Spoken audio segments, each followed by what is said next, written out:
السلام علیکم ورحمۃ اللہ وبرکاتہ۔ میں ڈاکٹر عبدالرؤف خان وٹو پولی کلینک سے میں آپ سے مخاطب ہوں۔ پیارے ناظرین، آج جس موضوع پہ میں نے بات کرنی ہے وہ ہے نیکروزوسپرمیا۔ نیکروزوسپرمیا کیا چیز ہے، اس کے کازز کیا ہیں، سمٹم کیا ہیں، اس کا پوری تفصیل سے میں آج آپ کو آگاہ کروں گا، اور ہومیوپیتھک سے ہم اس کو کس طریقے سے کیور کرتے ہیں۔ میل ریپروڈکٹیو سسٹم جو کہ ایک سرکٹ چلتا ہے، ایسے کیسز جو نیکروزوسپرمیا ہوتا ہے، بیسیکلی نیکروزوسپرمیا کہ سپرم پیدا تو ہوتے ہیں، پیدا ہوتے ہی مردہ ہو جاتے ہیں۔ اس کو ہم آج وضاحت کرنی ہے پوری تفصیل سے، اور اس کے لاسٹ پہ میں اپنا کمبینیشن اور میڈیسن بتاؤں گا جو کہ اس کو کیور کرتا ہے۔ پیارے ناظرین، ہمیشہ سپرم جو مردہ ہوتے ہیں ان کے پیچھے کوئی نہ کوئی ریزن ضرور ہوتا ہے۔ اس میں ہومیوپیتھک میں سراسفلس سائیکوسس کو مد نظر رکھنا پڑتا ہے کہ کن وجوہات پر کوئی ایسی انفیکشن یا جسم میں کوئی ایسا ڈس آرڈر یا ویریکوسیل یا کینسر یا ریڈیشن یا باڈی ٹمپریچر یا اینٹی باڈی جو انسان کے فزیکلی سیل ڈیفینس ہوتے ہیں، کوئی ایسی چیز ضرور ہے جس کی وجہ سے یہ سپرم جو ہے ڈیڈ ہو جاتے ہیں۔ سب سے پہلے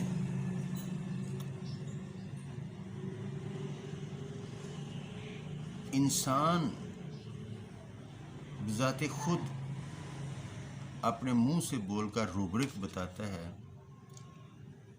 کہ مجھے کیسے یہ سب کچھ ہوا۔ کیس ٹیکنگ کرنے کے دوران آپ کو پتہ ضرور چل جائے گا، پھر اس کو آپ نے کوشچن کرنے۔ سب سے پہلے کہ میل ریپروڈکٹیو سسٹم میں پیٹیوٹریز گلینڈ، اس سے ایک ہارمون جو ہے FSH ریلیز ہوتا ہے جو کہ خون کے ذریعے ٹیسٹیز پر ورک کرتا ہے۔ ٹیسٹیز پر ورک کرنے کے بعد وہاں پہ جو ٹیسٹوسٹیرون ہارمونز ہے وہ ڈیولپ ہوتا ہے اور سپرم تیار کرتا ہے، جو کہ FSH اگر ڈس آرڈر ہو جائے تو پھر بھی آپ کے جو پیشنٹ ہے اس کے سپرم جو ہے وہ کوانٹٹی اس کی بہت لو ہوگی سپرموں کی۔ اس میں اگر ہارمون ڈسٹرب ہو جائیں، FSH یا ٹیسٹوسٹیرون ہارمونز نہ ہوں یا کم آتے ہوں یا آتے ہی نہ ہوں، اس سے بھی بعض اوقات کیسز جو ہے ایزوسپرمیا میں ہو جاتا ہے، اولیگوسپرمیا میں ہو جاتا ہے، اور نیکروزوسپرمیا میں بھی ہو جاتا ہے۔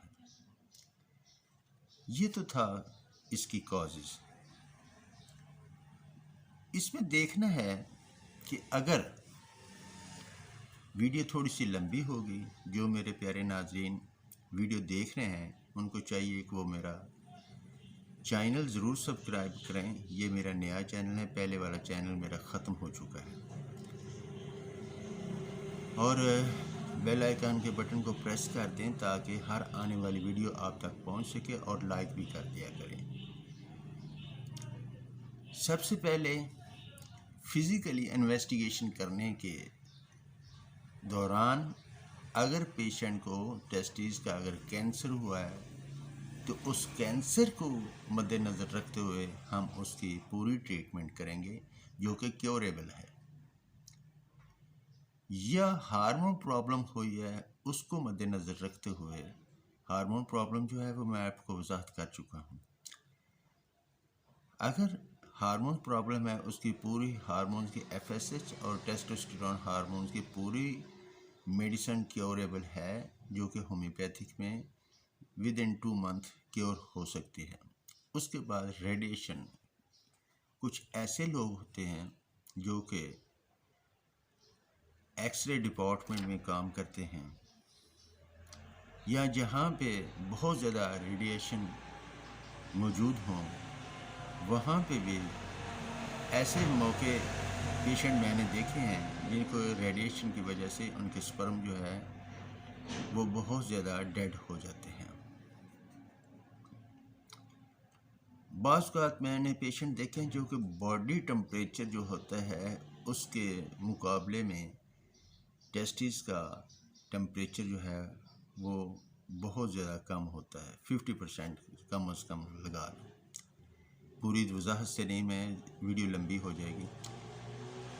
اگر ٹمپریچر بہت زیادہ بڑھ جائے، جو اینٹیں بنانے والے بھٹے ہوتے ہیں وہاں پہ کام کرتے ہوں، جو کہ ایسی فیکٹریاں جہاں پہ بہت زیادہ گرمی ہوتی ہے وہاں پہ کام کرنے والے، مین روڈ سڑک جو اندنا کی پتھر کا کام کرتے ہیں، ہیٹ سٹروک، سن سٹروک، جو کہ پتھر اندنا کی بچھانے والے ہوتے ہیں، مزدوری کرتے ہیں، وہ بھی اس مرض میں مبتلا ہو سکتے ہیں۔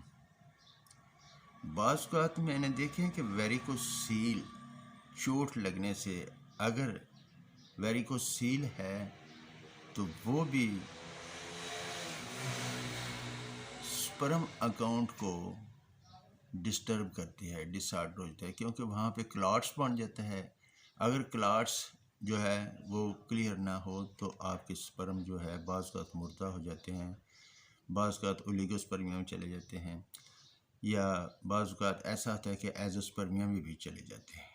یہ فزیکلی انویسٹیگیشن کرنے سے پتہ چلتا ہے اس کو ویریکوسیل ہے یا کہ اگر اس قسم کا کوئی پرابلم ہے تو اس کا ایک الٹرا ساؤنڈ ہوتا ہے، جو کہ الٹرا ساؤنڈ کرانے سے بھی پتہ چل جاتا ہے کہ اس کو ویریکوسیل ہے یا ایپیڈائیڈیمس، جو کہ جس جگہ سے سپرم نکل کر پورا پروسیس سے ہوتے پنس کے ذریعے باہر ریڈیوز ہوتے ہیں یا ڈسچارج ہوتے ہیں، اگر وہاں پہ کوئی رکاوٹ ہے یا کوئی اوور گروتھ ہے، سسٹ ہے، تو اس سے بھی پتہ چلتا ہے یہ بھی کیوریبل ہے۔ اس لیے ڈاکٹر حضرات کو فزیکل انویسٹیگیشن کرنے سے بہت ساری کوشش کے بعد یہ کسی نتیجے پر پہنچنے کے بعد اس کو پتہ چلتا ہے، ڈاکٹر کو پتہ چلتا ہے کہ یہ اس مرض میں مبتلا رہا ہے جس کی وجہ سے اس کو نیکروزوسپرمیا ہے۔ ہاں، یہ ضرور دیکھنا ہے ہومیوپیتھک میں سرا سفلس اور سائیکوسس۔ سرا فزیکلی سیلف ڈیفینس، اور سائیکوسس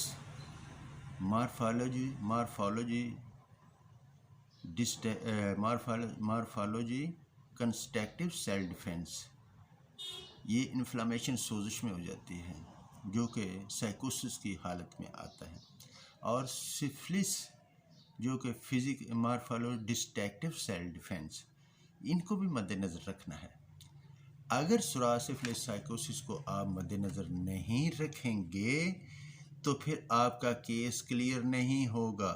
یہ عموماً کیس جو ہے یہ میں نے بارہا دیکھے ہیں، جو کہ میرے پریکٹیکل میں کافی پیشنٹ ملے ہیں، ان کو سفلس ہوتا ہے، سفلیٹک کیس ہوتا ہے۔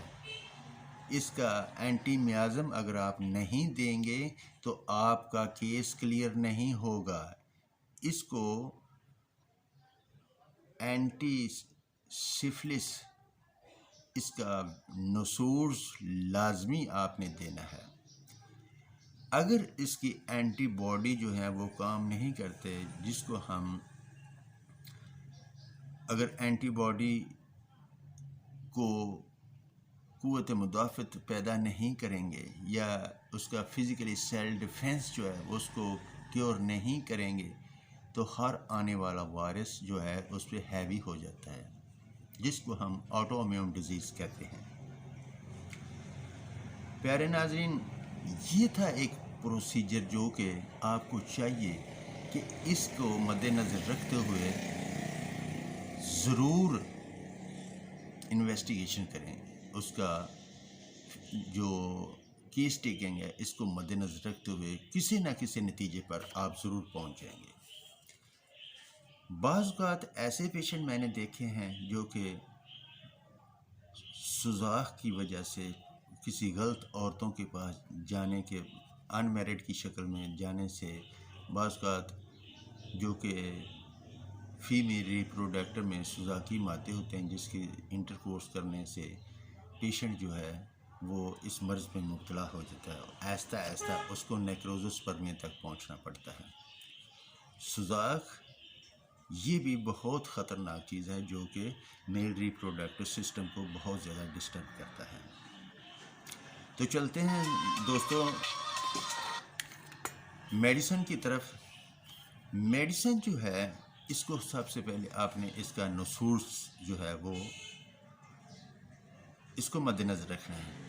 اس میں اگر سوراخ اگر اس پیشنٹ میں ظاہر ہوتا ہے تو آپ نے سلفر سی ایم کی ایک خوراک دینی ہے.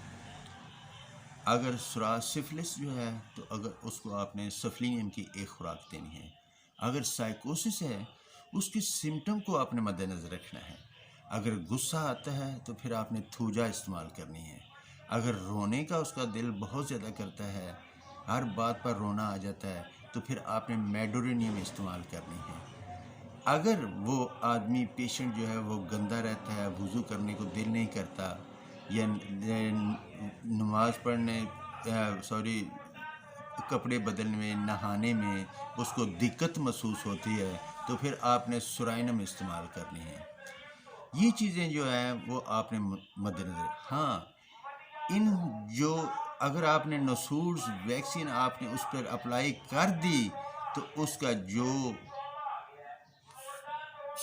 سپرم ہے ان کو ویکسین کی یا نسور کی ضرورت ہے تو وہ ضرور کیوریبل ہوں گے، جس سے آپ کچھ بایو کیمک میڈیسن جو ہے وہ استعمال کریں گے.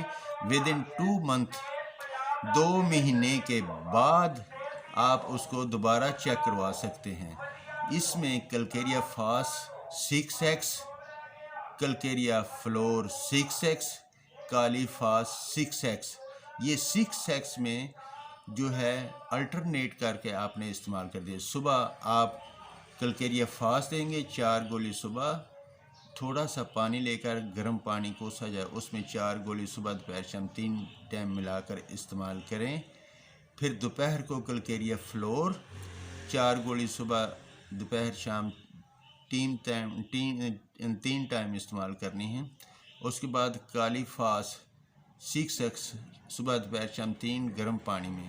ان کا وقفہ جو ہے وہ آپ نے 15-20 منٹ کا وقفہ رکھنا ہے. پہلے کلکیریا فاس استعمال کرنی ہے، پھر کلکیریا فلور استعمال کرنی ہے، پھر اس کے بعد کالی فاس آپ نے استعمال کرنی ہے. باقی آپ نے اکارڈنگ ٹو سائنس سمٹم آپ نے میڈیسن چوز کرنی ہے. اگر اس کو ویریکوسیل ہے تو ویریکوسیل کی آپ نے میڈیسن یوز کرنی ہے. اگر اس کو کینسر ہوا ہے تو اس کی کینسر کی آپ نے میڈیسن چوز کرنی ہے. اگر ریڈیشن کی وجہ سے کوئی اس کو پرابلم آئی ہے تو آپ نے ریڈیشن کی میڈیسن یوز کرنی ہے. اگر اس کو ہیٹ سٹروک یا باڈی ٹمپریچر کا لیول اس کا ڈس آرڈر ہوا ہے تو آپ نے اس چیز کی میڈیسن یوز کرنی ہے. پیارے ناظرین، یہ تھا آپ کا نیکروزس پرمیا. اس کو مد نظر رکھنا ہے اور اکارڈنگ ٹو سائنس سمٹم آپ نے میڈیسن چوز کرنی ہوتی ہے. آج کا یہی موضوع تھا. اللہ تعالیٰ صاحب کو اپنے حفظ و امان میں رکھے. پیارے دوستوں، میری ویڈیو ضرور دیکھیں، مکمل دیکھیں، 1-2 دفعہ دیکھیں، پھر آپ کو پتہ چلے گا کہ میں اپنا نالج جو ہے وہ کیسے شیئر آپ کے ساتھ کرتا ہوں۔ دعاؤں میں یاد رکھیے گا۔ السلام علیکم ورحمۃ اللہ وبرکاتہ۔